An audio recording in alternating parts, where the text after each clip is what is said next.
Friends, मैं अंकुश गुप्ता बेटा आपका हार्दिक स्वागत करता हूं। बेटा अब तक जो लास्ट वीडियो में हमने यहाँ तक पढ़ा था रिटर्न कंसेंट ऑफ डायरेक्टर्स, हमने इसके जो 2 पॉइंट पढ़ लिए थे, प्रीलिमिनरी एक्टिविटीज़ और document to be filled with registrar. अब थर्ड आता है बेटा concept payment of prescribed fees. Payment of prescribed fees का मतलब क्या है मैं बता देता हूँ आपको कि देखो, जब भी कोई कंपनी ओपन होती है, जब भी कोई नई कंपनी खुलती है तो उसका रजिस्ट्रेशन कराना होता है हमें विद इन 30 डेज़ के अंदर। रजिस्ट्रेशन कौन करता है बेटा? कंपनी का रजिस्ट्रार करता है। जहाँ पर उसका रजिस्टर्ड ऑफिस होता है वो कंपनी का रजिस्ट्रेशन करता है। ठीक है। अभी दूसरी बात ये आती है कि रजिस्ट्रेशन जब भी कोई रजिस्ट्रार करता है तो बेटा उसकी कुछ फीस चार्ज करता है, वो फ्री में कोई रजिस्ट्रेशन नहीं करता। अब प्रेस्क्राइब फी का कोई फिक्स अमाउंट नहीं है, वो उस कंपनी की नेचर पर, उस कंपनी के स्केल पर, उस कंपनी के प्रोडक्शन पर डिपेंड करता है। और कंपनी अगर लार्ज स्केल की है या स्मॉल स्केल की है, ये कंपनी का नेचर कैसा है, बड़ा नेचर का है, ये मतलब XYZ कहने का मतलब क्या है, टोटली कंपनी के उस पर एक्टिविटीज़ पर डिपेंड करता है कि डॉक्यूमेंट्री, भाई जितने ज़्यादा डॉक्यूमेंट होंगे रजिस्ट्रार उसके हिसाब से उनसे फीस चार्ज कर लेगा। फ्री में कोई रजिस्ट्री नहीं करता है। तो पेमेंट ऑफ प्रेस्क्राइब फी का मतलब ये था कंपनीज एक्ट 2013 में। नेक्स्ट आता है बेटा कैपिटल सब्सक्रिप्शन। नेक्स्ट आता है फोर्थ पॉइंट कैपिटल सब्सक्रिप्शन। तो देखो, सबसे पहले रजिस्ट्रार को देखो, कैपिटल सब्सक्रिप्शन क्या होता है? जब भी कोई आप बिजनेस स्टार्ट करते हैं तो उसके अंदर बेटा कैपिटल इन्वेस्ट करते हैं आप। ठीक है, मैं आपको पहले ही बता चुका था, बिना कैपिटल इन्वेस्ट के आप कोई भी बिजनेस को स्टार्ट नहीं कर सकते।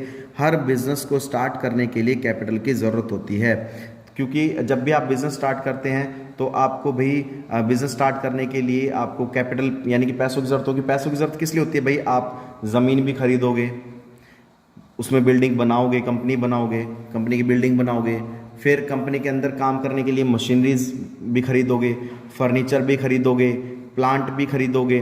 तो कहने का मतलब क्या है, कोई काम फ्री में थोड़ी होगा बेटा, कैपिटल की ज़रूरत तो बहुत ज़रूरत होगी हमें। कोई भी बिजनेस अगर हम स्टार्ट करते हैं तो कैपिटल सब्सक्रिप्शन की ज़रूरत होती है, बिजनेस में पैसा लगाने की ज़रूरत होती है, क्योंकि हम मशीन, भाई बिजनेस में खाली बिल्डिंग बनाने से थोड़े बिजनेस चल जाएगा। उसको चलाने के लिए भाई मशीनरीज भी होनी चाहिए, मटेरियल भी होना चाहिए, प्लांट भी होना चाहिए, फर्नीचर भी होना चाहिए, एक्सेट्रा बहुत सारी चीज़ों की ज़रूरत होती है हमें, रिसोर्सेज की ज़रूरत होती है। तो उसके लिए बेटा हमें कैपिटल की ज़रूरत होती है। तो ये चारों पॉइंट आपको अच्छे से समझ में आ गए होंगे, आप इनको फिर नोटबुक में भी नोट डाउन कर सकते हैं। ठीक है। नेक्स्ट फॉर्मेशन, इस चैप्टर में जो चैप्टर का नाम है फॉर्मेशन ऑफ कंपनी, उसके 2 पॉइंट हम पढ़ चुके। पहला था प्रमोशन, सेकंड था इनकॉर्पोरेशन और रजिस्ट्रेशन। अब थर्ड आता है कमेंसमेंट ऑफ बिजनेस। अब बेटा हम बिजनेस स्टार्ट कर रहे हैं, यहाँ पर कमेंसमेंट का मतलब होता है स्टार्ट करना, बिजनेस को स्टार्ट करना। ठीक है। अब बिजनेस को स्टार्ट करना है तो भाई हमने पैसा भी लगा दिया, सब कुछ कर दिया, अब बिजनेस को चालू करना है। चालू करने का मतलब क्या है बेटा? कंपनी, मैंने आपको बताया था कंपनी 2 तरह की होती है, एक पब्लिक कंपनी होती है और एक प्राइवेट कंपनी होती है। ठीक है। पब्लिक कंपनी में सारा अधिकार किसका होता है? एक गवर्नमेंट का होता है पब्लिक कंपनी में, जबकि प्राइवेट कंपनी में सारा अधिकार किसका होता है? ऑथराइजेशन किसका होता है बेटा? एक प्राइवेट पर्सन का होता है।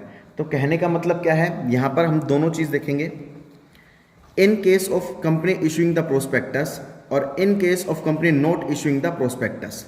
तो कहने का मतलब क्या है, पब्लिक कंपनी, देखो प्राइवेट कंपनी को कोई अधिकार नहीं होता प्रोस्पेक्टस इशू करने का, पब्लिक कंपनी को अधिकार होता है।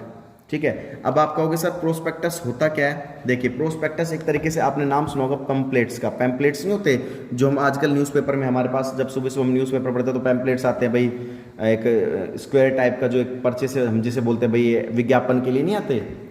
ठीक है। तो वो प्रोस्पेक्टस होता है। प्रोस्पेक्टस क्या होता है? जब भी बेटा किसी कंपनी को पैसों की जरूरत होती है तो वो क्या करती है?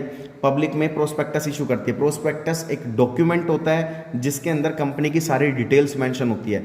जैसे मान लीजिए कोई स्कूल है, कोई स्कूल अपनी एडवर्टीजमेंट करना चाहता है। ठीक है। एडवर्टीजमेंट क्यों करते हैं स्कूल? ताकि ज़्यादा से ज़्यादा बच्चे आ सके उनके पास। तो कोई भी स्कूल एडवर्टीजमेंट करता है तो उसमें स्कूल अपनी सारी डिटेल लिखता है, भाई हमारा स्कूल इतने बड़े एरिया में है, इस स्कूल के अंदर भाई फैंस हैं, इतने क्लासरूम हैं, फुटबॉल एरिया भी है, बास्केटबॉल एरिया भी है, गार्डन भी है, झूले भी हैं, मतलब वेल फर्निश्ड रूम्स हैं, बेंचेस हैं, टीचर्स है, अच्छे टीचर्स है, तो मतलब वो क्या है, वो एक अपना विज्ञापन दे रही है। तो ऐसी कंपनी को जब ज़रूरत होती है तो प्रोस्पेक्टस इशू करती है, जिसके अंदर उस कंपनी की सारी डिटेल होती है। भाई कंपनी में कितने मेंबर हैं, इतने डायरेक्टर हैं, उनका नाम ये है, कंपनी ने इतनी की कैपिटल लगाई हुई है बिजनेस के अंदर, कंपनी में इतनी मशीनरीज है, कंपनी को पिछले साल इतने सालों से प्रॉफिट हो रहा है, कंपनी को इतने रुपए की रिक्वायरमेंट है। तो कहने का मतलब बहुत सी चीज़ें उसके अंदर प्रोस्पेक्टस के अंदर हम मेंशन करते हैं जब बिजनेस को स्टार्ट करते हैं। तो बेटा आप ये अच्छे से पढ़ लेना, आपको समझ में आ जाएगा। मैं आपको पहले भी बता चुका था कि मेमोरेंडम ऑफ एसोसिएशन और आर्टिकल ऑफ एसोसिएशन और प्रोस्पेक्टस, सब तीन कंटेंट आते हैं, मेन डॉक्यूमेंट्स। कंपनी को स्टार्ट करने के लिए तीन डॉक्यूमेंट्स आते हैं। मैं अभी ज़्यादा फिलहाल डिस्कस नहीं करूँगा आपसे, मैं इतना डिस्कस करना चाहूँगा कि मेमोरेंडम ऑफ एसोसिएशन क्या होता है। हम पहला टॉपिक ही अच्छे से पढ़ेंगे। मेमोरेंडम ऑफ एसोसिएशन बेटा मैंने आपको बताया था लास्ट वीडियो में भी, एक ये वो डॉक्यूमेंट होता है, वो अनअल्टरेबल डॉक्यूमेंट होता है, एक फंडामेंटल डॉक्यूमेंट होता है या इंपॉर्टेंट डॉक्यूमेंट भी कह सकते हैं, जिसमें कंपनी से रिलेटेड सारे रूल्स रेगुलेशंस लिखे होते हैं जो हर कंपनी के लिए बाउंडेड होते हैं, मतलब हर कंपनी को उसे फॉलो करना होता है। अगेन आई रिपीट कि ये डॉक्यूमेंट होता है, इंपॉर्टेंट डॉक्यूमेंट होता है जो जिसके अंदर कंपनी से रिलेटेड सारे रूल्स रेगुलेशंस लिखे होते हैं जो हर कंपनी के लिए बाउंडेड होते हैं, हर कंपनी के लिए मैंडेटरी होते हैं। ठीक है, आपको ये बात समझ में आ गई होगी। ये कंपनी के लिए चार दीवारी का भी काम करता है। चार दीवारी, अब आप कहोगे चार दीवारी का मतलब बाउंड्री वॉल का काम करता है, कैसे? यानी कि हर कंपनी को इस चार दीवारी यानी कि जो रूल बना दिए गए हैं उस रूल के अकॉर्डिंग ही काम करना पड़ेगा। अगर कोई company memorandum of association documents में दिए गए रूल्स को फॉलो नहीं करती है तो रजिस्ट्रार क्या करता है बेटा, उसका रजिस्ट्रेशन कैंसिल कर देता है। तो बेटा आपको ये समझ में आ गया होगा अच्छे से। तो कुछ अब सब्जेक्ट मैटर्स है हमारे पास, कंटेंट्स भी कह सकते हैं, क्लोजेस भी कह सकते हैं, सब्जेक्ट मैटर भी कह सकते हैं मेमोरेंडम ऑफ एसोसिएशन के। तो कह रहा है बेटा कुछ सब्जेक्ट मैटर हैं, वो सब्जेक्ट मैटर क्या है? चलिए, सबसे पहली बात ये है name close. Memorandum of association में जो भी डॉक्यूमेंट होता है उसके अंदर हमें नेम मेंशन करना होता है, नेम क्लोज, कि भाई कंपनी का नाम ये है, कंपनी एक यूनिक नेम भी यूनिक होना चाहिए, किसी का कॉपी करके नाम नहीं मेंशन करना है हमें। नेम क्लोज में कंपनी के नाम को मेंशन किया जाएगा, भाई कंपनी जो भी कंपनी खोली जा रही है, जिसको रजिस्ट्रार रजिस्ट्री करेगा जिस कंपनी को, उसका नाम क्या है। ठीक है, तो कंपनी का नाम क्लोज में नाम मेंशन होता है। सेकंड में आता है बेटा सिचुएशन क्लोजेज। सिचुएशन क्लोजेज क्या होता है मैं बता देता हूं। जब भी कोई कंपनी अगर भाई ओपन होती है तो वो रजिस्ट्रार के पास जाती है, उसके मेंबर्स जाते हैं कि भाई हमें अपनी कंपनी की रजिस्ट्री करानी है। तो सिचुएशन क्लोजेज भाई आपको ये डिसाइड किया जाएगा कि कंपनी इंडियन है या फॉरेन कंपनी है। सिचुएशन बतानी होगी भाई। कई बार क्या होती है, कंपनी कुछ फॉरेन कंपनीज होती है जिसे नाम दिया जाता है मल्टीनेशनल कंपनीज। तो यहाँ पर बेटा हमें बतानी होगी, सिचुएशन बतानी होगी कि भाई यहाँ पर ये बताया जाएगा कि भाई जो हम कंपनी खोलने जा रहे हैं वो डोमेस्टिक लेवल के लिए है या फिर इंटरनेशनल लेवल के लिए है या फिर इंटरनेशनल लेवल के लिए है। यानी कि हमारा जो एक्सपोर्ट इंपोर्ट रहेगा विद इन इंडिया रहेगा या विद इन इंडिया रहेगा या फिर आउट ऑफ इंडिया रहेगा। तो बेटा हमें सिचुएशन बतानी होती है, किसको बतानी होगी? रजिस्ट्रार को, कि हमारी जो कंपनी है वो इंडियन कंपनी है या फिर फॉरेन कंपनी है, या जो भी गुड्स को एक्सपोर्ट इंपोर्ट करेगी विद इन इंडिया करेगी या फिर आउट ऑफ इंडिया करेगी।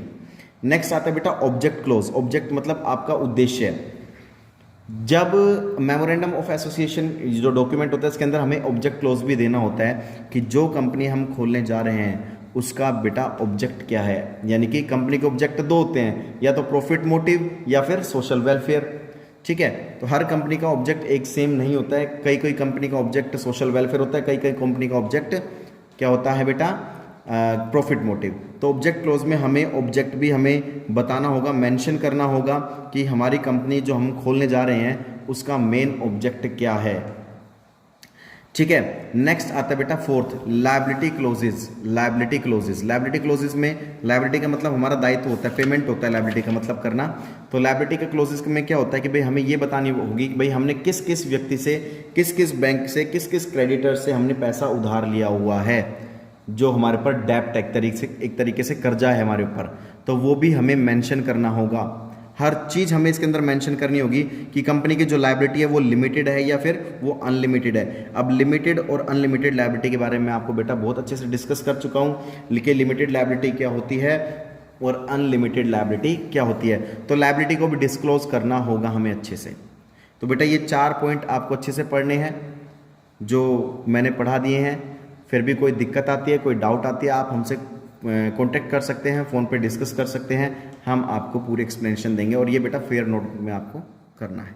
जय हिंद, जय भारत।